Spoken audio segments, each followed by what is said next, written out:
يا ربي اوف يا رب، يعني يخبز خبز طيب يا رب، ابو الثمثم يا رب يا ابو رب. زين اوكي، احنا طلبنا منهم زيت، نروح نطلب من عندهم شيش كباب عفيفه، شيش كباب. نقول احنا اللي ما شايف هدف عدنان درجال هو مو عراقي. غني الجبوري هذا. ايه ما اعرف عايش لا مات. بعد لا حد يسال ميثم ليش مو يمنا، بعد ما يجي ذا شيء. ميثم، هل انت تحت التهديد؟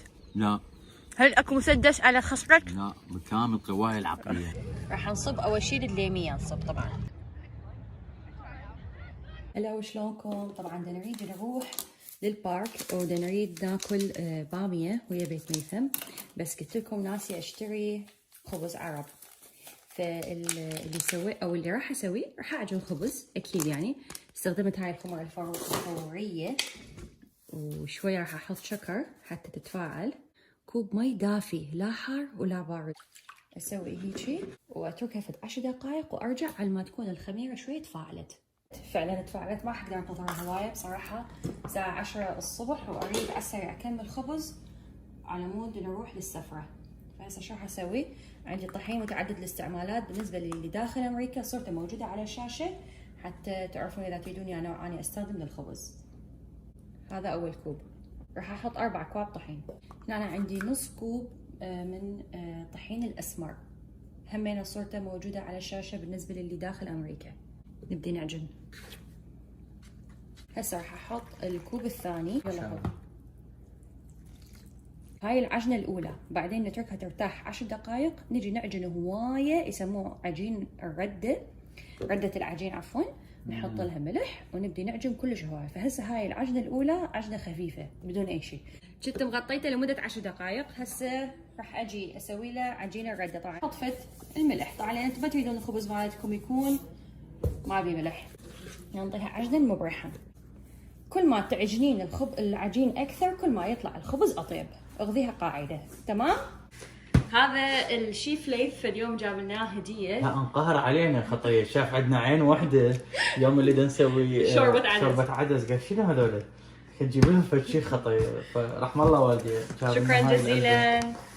وطبعا يعني ممنونين من عندك. هو جابها حتى نستخدمها في يوم، وانا ما محتاجه تستخدمها.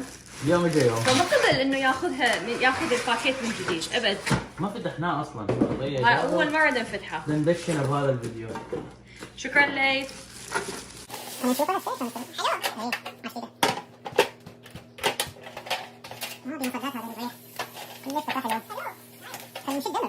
بغدام سوى لنا اياه الطباخ، وشوفوا شلون يشتغل حلو. نار زرقاء زرقاء زرقاء. طريقة ملي هاي القنينة ومطلعتها بفيديو تحضيرات التخييم، راح احط الرابط مال الفيديو بصندوق الوصف حتى تعرفون شلون تملوها، شلون ينسد بحيث يصير ينشال كانه جنطة. هاي لو الله حلو. تفتح منها انا بعدين افتحها وانتهى الموضوع. ويصير عبالك جنطة وينشال. اصغر من عنده ماكو. فشي سهل كلش حلو. عاشت ايدك. بالفيديو مال الفطور في الطبيعة جتيني أسئلة هواية، مو بس سؤال واحد، ونفس السؤال تكرر دائما. شلون قطر بساعة واحدة حضرتي كل شيء للسفرة وبدون ما تنسين فد شغلة؟ لأن أنا قلت لكم في وقتها الساعة 8:30 الصبح قررنا إنه نطلع، في 9:30 إحنا كنا بالبارك. الشيء اللي يساعدني دائما، وحتى أكثر من مرة حمل طلعته بالفيديوهات، بس الفيديوهات كانت قديمة شوية. عندي هنا فد تطبيق اسمه كوزي. هذا راح اترك الرابط مالته بصندوق الوصف. هذا مو اعلان عنه، يعني هذا استخدمه صار سنين.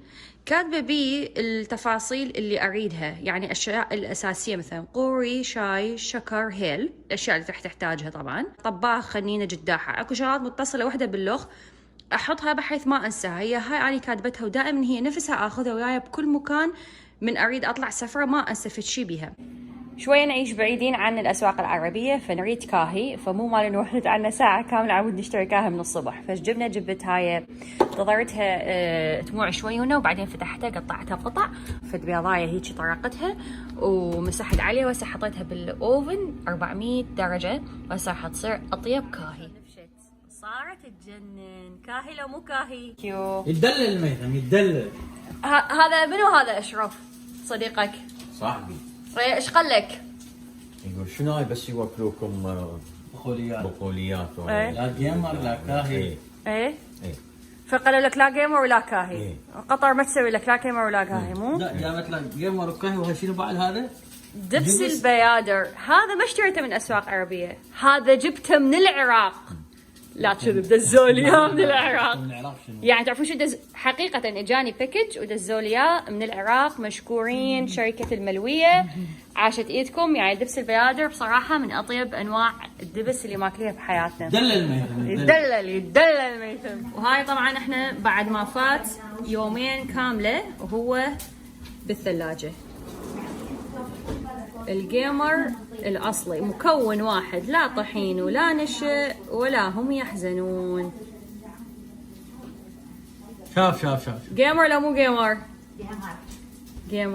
جيمر يخبل من هذا اللي يصير لك رولة حلوة والكوليسترول يصعد كوما. انت جايه لو تجلطيهم لو غازات واحده من شلون فطور؟ يريح القلب. بيض عين، عندنا كاهي تصنيع منزلي، جيمر تصنيع منزلي، وشيرة على مود الكاهي، مربى مالتين، حبشكلات مقدام قطع لنا اياها، ولا يخلو المائدة من الصمود العراقي مالتنا. وطبعا شنو؟ اكيد لازم وياها شاي ابو الهيل. اكو شيء ناقص. والله ابو الهيل شنو هو؟ اكو شيء ناقص. بصل اخضر؟ لا مو بصل اخضر. شيء ناقص هنا بعد عدد الدبس. حبايبي المتابعين، شنو النقص بهذا الفطور؟ يلا كتبوا لنا بالتعليقات انطلقوا. طيب الدبس هذا. ميثم، هل انت تحت التهديد؟ لا هل اكو مسدس على خصرك؟ لا، بكامل قواي العقليه. عشتيتكم صدق طيب فعلا. الف عافيه. هذا كان اكو تفاحه واحده تفاحه. اكو تفاحه واحده.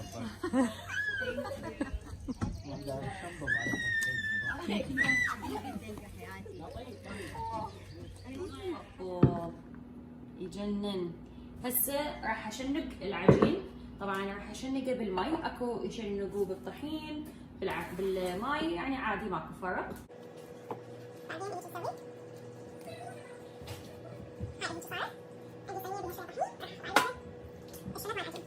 الاوفن شعلته من جوا على اعلى درجه حراره عندي، وحطيت هاي الحجر. خلي ستة واشرح لكم. هاي الحجره طبعا اي نوع حجاره عندكم تقدرون تستخدموها. انا استخدم هاي الخاصه مال بيتزا. اذا ما عندكم من عندها تقدرون تجيبون اي نوع مرمرايه كاشيايه عندكم بالبيت، تغسلوها زين وتحطوها بالاوفن. اول ما تشغلون الاوفن حطوها هي داخل الاوفن حتى تبدي تحمى ويا الاوفن. من يصير كلش حار الاوفن هسه انا راح اطفيه واشعل النار الفوق وابدي اخبز. بما انه يعني انا مو خبازه، اخبز بس على الاحتياج، فاستخدم شو يسمونه؟ الشيبك او الشوبك. فامهاتنا حبايبي اذا شفتوني لا تضحكون علي من اني هاي وصفقه بالخبز، يعني يا دوب تعلمت اصفق بالخبز. الصفقين بيدك احسن ما تصفقين بالخبز. هاي صحيح. زين ليش تسوين خبز؟ ما افتهمت. قلت لهم ليش؟ قلت لهم بس ما اعرف الحاضر علم الغايب. نسوي تشريب مال الباميه، ويعني ما جايبه خبز، ناسي اجيب خبز. زين كم وحده راح يطلعن؟ 5. ترى اني اكل 2 ببعضي. بالفيديو السابق مال خبز، فبناتي يجون يقولوا لي خاله انا عمري 14 سنه واخبز لك 36 خبزايه بنص ساعه. تجي الثانيه تقول لها ايش تخيلتي انت حيل بطيئه، انا 50 قرصايه بنص ساعه. طبعا شو ما اعرف هاي نص ساعه شنو يعني. زين سوى 35 دقيقه. لا زين ايش معنى نص ساعه؟ ما ادري شو، اكو واحد موقت لهم يعني نص ساعه. لا مو يشتغلون للبيت يخبزون يعني دائمي. دائمي هذا يوميا. فطبعا هاي يصير شغلها كلش سريع، وما شاء الله احنا العراقيات يعني امهات بيوت يعني فشي رهيب يعني صدق، صغيره وتعرف كل شيء تسوي، تقود بيت وامهات صايرات وكل شيء. ترى هاي مو وسخه، ما حكيتي لهم عليها. لا هاي مو وسخه، هاي بس شو اسمه، هي هيك يعني لونها من تستخدموها هيك يصير لونها. اذا عندكم في الطريقه نزيل هذا سمسم ومي، بخاخ مال مي ونحط لها سمسم. اذا عندكم طريقه توخرون هذا اللون قولوا لي، لان جربت بيكنج صودا جربت كل شيء ما صار. فعلى العموم ننتظرها تستوي ونرجع لكم. يعني انا اعتذر قبل شوي طلعت لكم القائمه وقلت لكم حتى ما انسى شيء انا عندي هاي القائمه. بس الصبح صدفه انه انا قليت بيض زين. استخدمت الزيت اللي انا كنت حاطته ويا الغراض. اي. بدل ما ارجع الزيت ببكانه ويا الغراض عفته على الكاونتر ونسيته جنسي. واكيد انت دليتينا على المكان وما تايهنا ولا صارنا ساعه نفرفر. ما كل شيء ماكو. ممتاز. هاي حتى بس يعني للتاريخ اريد اخليها حتى كل مره. عندنا باميه من البارحه طابختها لانه اللي يعرف انه انا من اطبخ باميه اطبخها تكون تبات يعني باميه تبات. يعني مبيتتها واليوم يلا اطبخها. طبعا مسويتها على لحم غنم تمت. اي ها طبعا شنو صدق بخيتها بالخبز. جبتي خبز؟ يعني جايبه خبز لا ما ناسيته الخبز اللي جايبته بس اكو شغله شنو هي؟ نعم. انه هسه حتى الباميه من اريد احمس لها معجون ما عندي زيت فراح احمس المعجون بالمي. لا شقة حاط المعجون قبل فضت راحت. اليوم سماح يعني ايش قد تطول هاي السفره من 10 بعد خلينا نخلص ونقول لك. ايه بهذا الفيديو كتبوا ايش قد تطول. مرت ميثم توب قلاو جابت لنا زيت هذاك. جابت لنا زيت راحت لقيت لنا جماعه عراقيين وجابت لنا زيت. والله قويه ويبرون زيت اليوم. بس انت خدودك وردت. لا عيني فشله هاي مو خش سالفه شو اسوي. حتى فتاحه مال المعجون جايبتها حتى استخدم معجون. يلا يا رب المره نسيتي خيمه بقت على الزيت.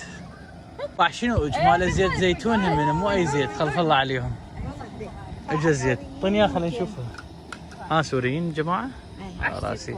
نستخدمه ونرجعه ولا نحط عشان يعني قلت له بس نستعمل ونرجعه تريدين لا عشان تحطين ححط هوني حتى كافي خلاص خطا هي عالم انطق مو انت عاد كافي يا معوده. ايه ثانك يو فين ثانك يو حبيبي. شو صور؟ شو صور؟ والله ريحه الشوي كتلتني. يعني انا عاد ريحه باميه وفرحانه بنفسي وجايبه باميه وهاي هذول مسوين كباب. زين اوكي احنا طلبنا منهم زيت نروح نطلب من عندهم شيش كباب عفيفه شيش كباب اريد. شيش تكه باع صور هذا الولد عشان زيارتك دام عيب اخاف الناس ترى عراقيين. ترى انا متى الجوع بعدين يتابعونا ما ايش يقولون. ترى والله متى الجوع اني. انت مسويت لنا تمن باميه يا باميه يا بطيخ. هسه واحد ياكل جبنه باميه. والتمن مالك زين تطبخي يسوي بالبيت وتجيبي هنا بس نحمي. مو عبالكم ما عندنا نارنج الدنيا صيف وماكو نارنج. لا نارنج مجمد ونحطه وين فوق الباميه. الله وعيش يا باشا. هسه شويه يعني شو يقولون عليها تتسبك ونبدي ناكل. لا تذكرتي النارنج بس ما تذكرتي الزيت. اي عافيه باي لي هيك شيء. الخبز اللي انا خبزته اوف ربي انا اخبز خبز طيب يا رب ابو الثمثم يا رب ابو ربي. ليش ضميتي المحروقه ها؟ المحروقه اللي انت نسيتها بالاوفن يعني مثلا؟ انذبها براسي حتى من يحترق. انت نسيتها بالاوفن المحروقه اللي انت نسيتها مو اني. انت اللي توقف على هذا انت اللي توقف على الاوفن مو اني. على العموم بما انك تشرب فلازم يعني تسوي اللي تريده. يابا تعالوا اعطونا رايكم بالخبز. اعطينا رايك بالخبز ميثم من عمتي. ابن عمتي لك $10 جو الميز جو العباية. طيب؟ ألف عافية. ربي طيب. صدق أنا مرضى أبوي. يلا.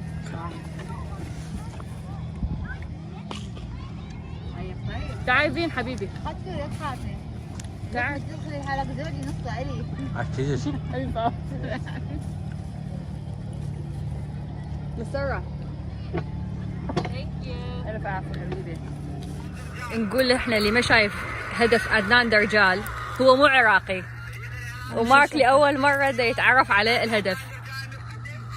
أبو رئيس الاتحاد العراقي والسوري.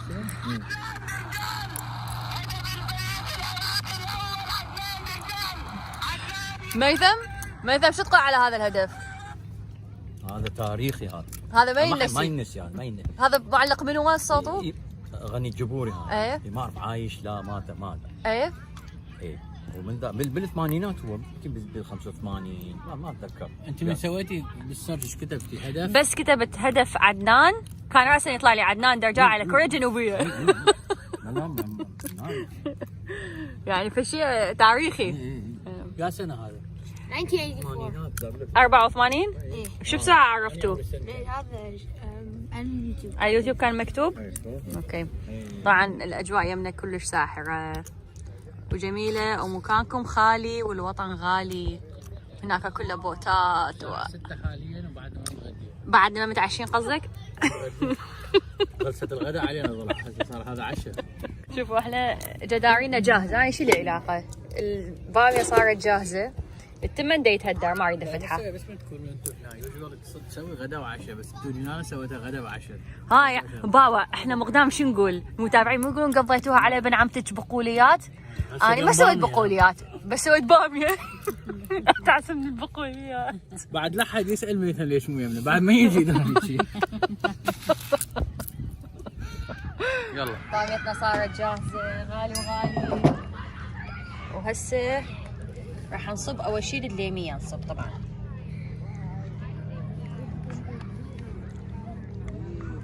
ليش ما تخليها بالجدريه قبل هي المرقه؟ لا مو انا المرقه هم راح احطها بكاسات حتى اللي ياكل بس تمن ومرق ياكل بس تمن ومرق. لازم تقعدوا انتوا جوعانين؟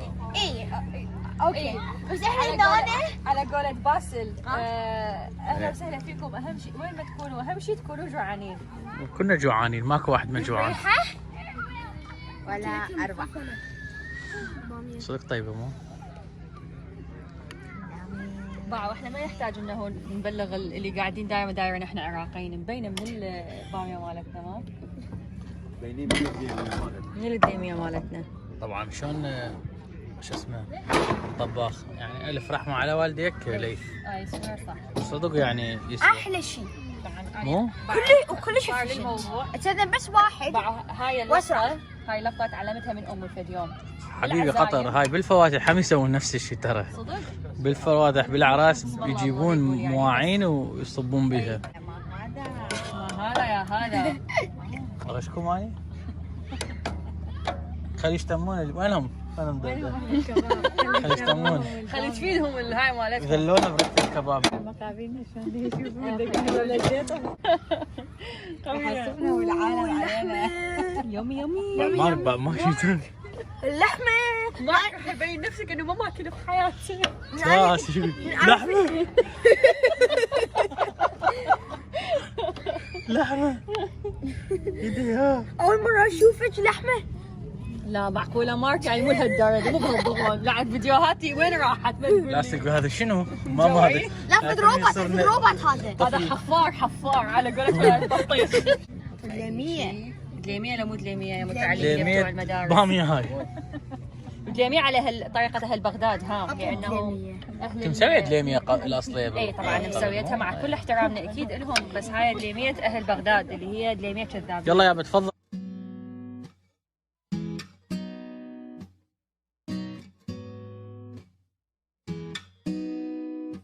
Let's go back to that little place where we used to go in the summer days.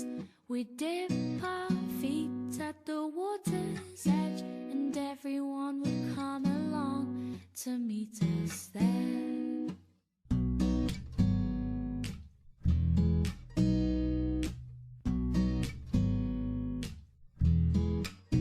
We'll have a competition to see who can trap for longer, 'cause every year my body's getting stronger. We can swim all day and dance until the night, but we're not coming home till the moonlight shines, till the moonlight shines.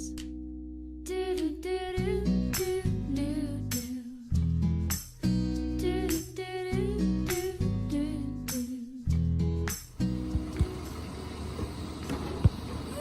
بعد ما كملنا الغداء لازم اكو شاي.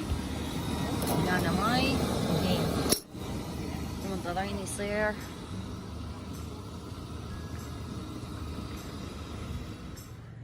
للأسف وصلنا إلى نهاية فيديو اليوم. راح أترككم ويا هاي المقاطع البسيطة من تصوير الطبيعة وأصواتها الحقيقية بدون أي إضافة أي موسيقى ولا مؤثرات صوتية.